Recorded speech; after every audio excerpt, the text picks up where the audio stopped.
Toute la deuxième partie de notre paracha de Pinchas que nous lisons ce Shabbat est consacrée au sacrifice. Sacrifice communautaire, les sacrifices qui étaient offerts au nom de tout Israël. Il y a d'abord le sacrifice bicotidien qui était offert chaque jour de l'année sans aucune exception, même le jour de Yom Kippour, et qui est appelé de ce fait Olat Tamid, l'Holocauste perpétuel. Puis il y a les suppléments, les moussafim, les sacrifices qu'on rajoutait lorsqu'il y avait une solennité, à commencer par le Shabbat, puis les jours de Néoménie, le Rosh Chodesh, puis les jours de fête. Le Talmud, dans Pesachim, dans le traité Pesachim, page 26b, nous enseigne que les gens de la grande synagogue, à Knesset Agdola, c'est Rashi qui explique, ont institué la prière quotidienne en relation avec les sacrifices. C'est-à-dire que lorsque le premier temple a été détruit, c'est à ce moment-là que sont venus les gens de la grande synagogue. Il n'y avait plus pendant 70 ans de sacrifices, et donc ils ont institué ces prières, la prière du matin, la prière de l'après-midi et la prière du soir, en complément des sacrifices, puisque le deuxième temple allait être construit, et puis plus tard en remplacement complètement de ces sacrifices pour que nous ayons quand même quelque chose à la place des sacrifices.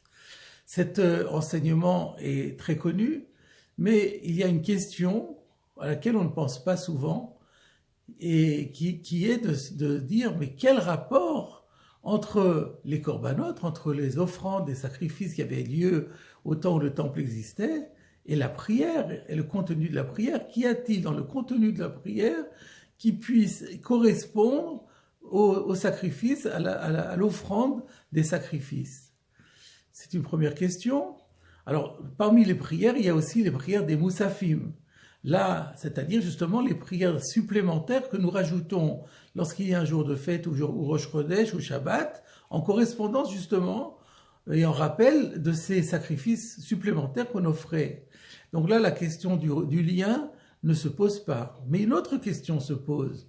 Dans la mesure où de toute façon nous lisons les versets qui correspondent à ces suppléments, en plus lors des fêtes, non seulement nous les lisons dans le livre de prière, dans le rituel, mais nous sortons un Sefer Torah spécial où nous lisons les versets qui correspondent à ces sacrifices et qui sont d'ailleurs tous des versets extraits de notre paracha de Pinchas. À partir du moment où nous avons déjà lu, rappelé les offrandes des sacrifices en lisant dans la Torah, quelle nécessité y a-t-il d'introduire, d'instituer une prière particulière en relation avec ces moussafim? Quelle valeur ajoutée apporte la lecture de ces prières, alors qu'on a déjà fait une mention complète de ces sacrifices supplémentaires en lisant dans la Torah? À ces deux questions, le Sfat Emet, le grand maître de la pensée chassidique, nous répond dans un petit paragraphe de quelques lignes, et il nous donne une réponse qui est confondante, de simplicité et en même temps de profondeur. Voilà ce que nous dit le Sfat Emet. Les sacrifices, le sacrifice en hébreu se dit korban. Le mot korban a pour racine, le radical, karev, kouf resh bet, qui veut dire rapprocher. Donc dans le sacrifice, on rapproche. Mais que rapproche-t-on? Eh bien, on rapproche chaque créature ici-bas de sa racine. Et cette racine n'est autre que le Créateur. Quand nous offrons un sacrifice, quand nos ancêtres offraient des sacrifices, ils attestaient que tout ce qui existe ici-bas, que tout ce qui se produit ici-bas, n'est rien d'autre que le fruit de la volonté d'Hachem. L'offrande du sacrifice est une reconnaissance du fait que la création de toute chose et la gestion de tout notre univers, c'est totalement Hachem qui est l'auteur de tout cela. Et à partir de là, la réponse à notre première question devient évidente. Parce que, quel est le contenu dans notre prière? Dans nos prières, nous louons Hachem, qui est le maître de toutes choses, qui est le créateur de toutes choses, et nous le remercions pour tout ce qu'il nous donne. Et puis nous lui demandons toutes sortes de requêtes. Nous lui demandons l'intelligence, nous lui demandons la santé, nous lui demandons une bonne subsistance. Nous lui demandons en fait toutes les requêtes dont nous avons besoin dans tous les domaines. Nous lui demandons la solution de tous nos problèmes. De cette façon, de manière complètement implicite, on reconnaît qu'Akadosh Baruch Hu est le maître de toutes choses et que tout dépend de sa volonté. Donc, il est vrai qu'une fois que les sacrifices ne sont plus là, il n'y a pas de meilleur remplacement que ces prières quotidiennes où nous reconnaissons que tout nous vient d'Hachem et que nous sommes entièrement dans la main d'Hachem. Par contre, la deuxième question n'est pas résolue. Quelle est la valeur ajoutée d'une prière par rapport au Moussaf? Et non seulement elle n'est pas résolue, mais finalement il y a une nouvelle question qui apparaît de ce fait. C'est que si on explique que la tfila, c'est pour faire une connexion entre les créatures ici-bas, nous-mêmes, et Akadosh Baruch Hu, alors quelle connexion y aurait-il dans la tfila de Moussaf? Eh bien voilà ce que nous dit le Sfat Emet en une petite phrase. Le Moussaf, les Moussafim, les suppléments des fêtes sont en relation avec le supplément de sainteté et de spiritualité inhérente à la fête. Quand arrive le Shabbat, eh bien nous nous sentons plus saints, plus proches d'Hachem, plus spirituels. On dit même que nous avons une neshama yotera, une âme supplémentaire le jour du Shabbat.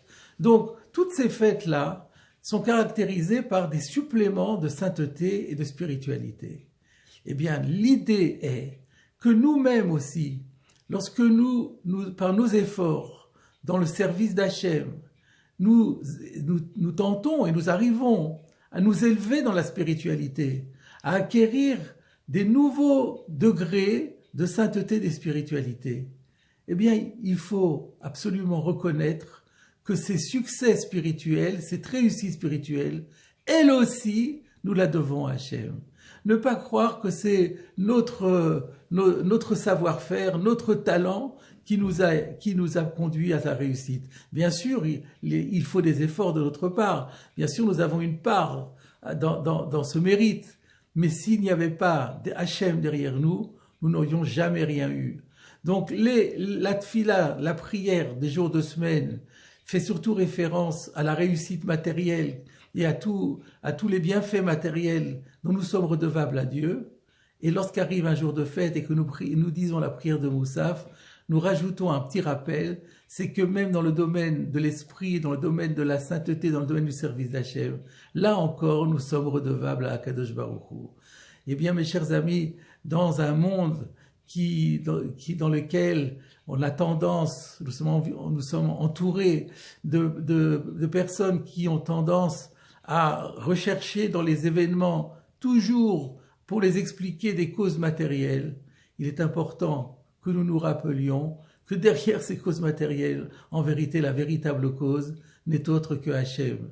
Et nous devons toujours avoir en tête ce passage de la Tfila que nous disons dans le Modim. Nous devons toujours remercier Hachem pour les miracles qu'il nous dispense au quotidien, pour ses faveurs et pour les prodiges dont il nous fait bénéficier à chaque instant.